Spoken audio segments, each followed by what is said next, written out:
former national security advisor to President Trump, Ambassador John Bolton. Good morning, Ambassador. You just heard what those voters said about this election. More than 72 million are not seeing the outcome they wanted, and the nation really is deeply divided. There were thousands of Trump supporters marching in D.C. yesterday. How does your party, the Republican Party, address that? Well, I think it's very important for leaders of the Republican Party to explain to our voters, who are not as stupid as the Democrats think, that in fact Trump has lost the election and that his claims of election fraud are baseless.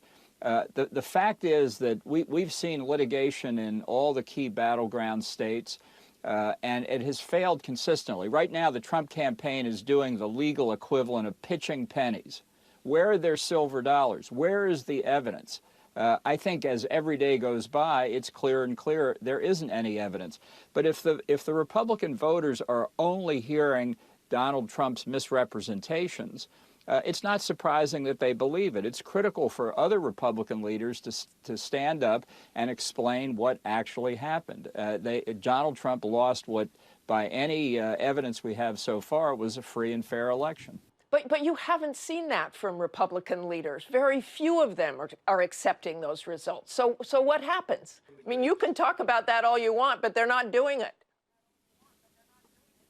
Well, I think they're getting ready to do it. I've said I think this is a character test for the Republican Party. I don't buy the argument that Donald Trump has hypnotized Republican voters or that they're not capable of accepting the truth. This is a myth that's being perpetrated that's simply not true. But it requires people to explain what happened. The Trump campaign simply has no evidence. Their basic argument is this was a conspiracy so vast and so successful that there's no evidence of it. Now, if that's true, I really want to know who the people are who pulled this off. We need to hire them at the CIA.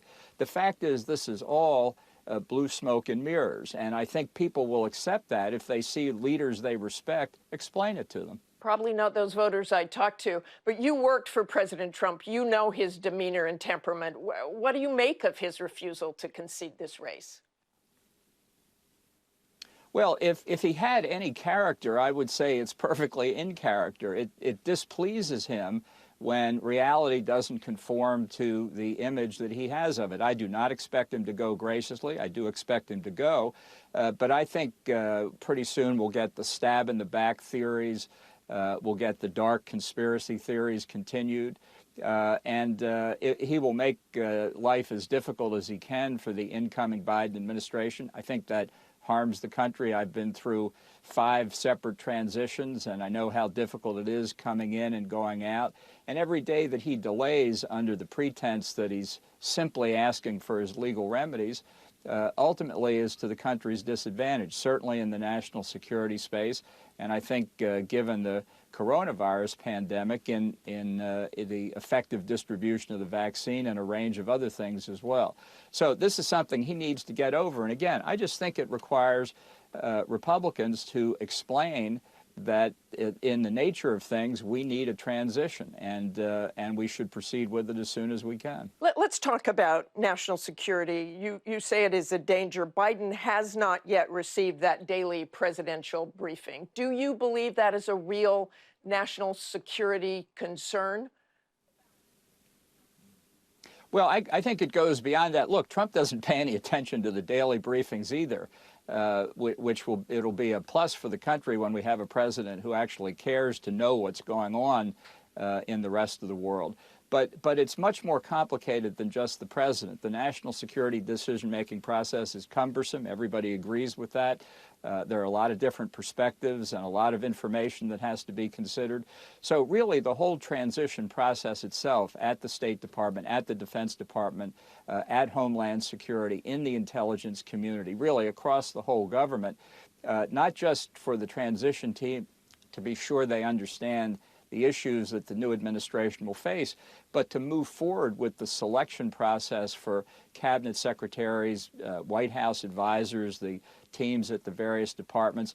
This nomination and confirmation process is already beyond description in how lengthy, time-consuming, hard it is to do. Ambassador, I want to just like in the I want to talk about what the president did this week, that purging at the Pentagon, at the NSA, at Homeland Security. What do you think he's up to? Is this trying to get troops out of Afghanistan rapidly? Is this a planned strike on Iran? What do you think he's up to, and how dangerous or not is that? Well, I think the primary motivation is personal pique. I hope that's right. There are a lot of rumors about other things, perhaps creating facts on the ground for the Obama administration, Freudian slip, for the Biden administration by withdrawing troops from Afghanistan, releasing documents relating to the Russia collusion charge.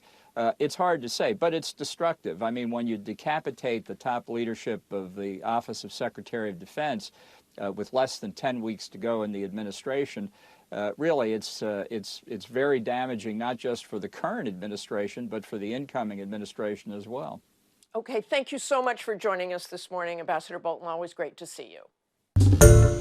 Hi, everyone. George Stephanopoulos here. Thanks for checking out the ABC News YouTube channel. If you'd like to get more videos, show highlights, and watch live event coverage, click on the right over here to subscribe to our channel. And don't forget to download the ABC News app for breaking news alerts. Thanks for watching.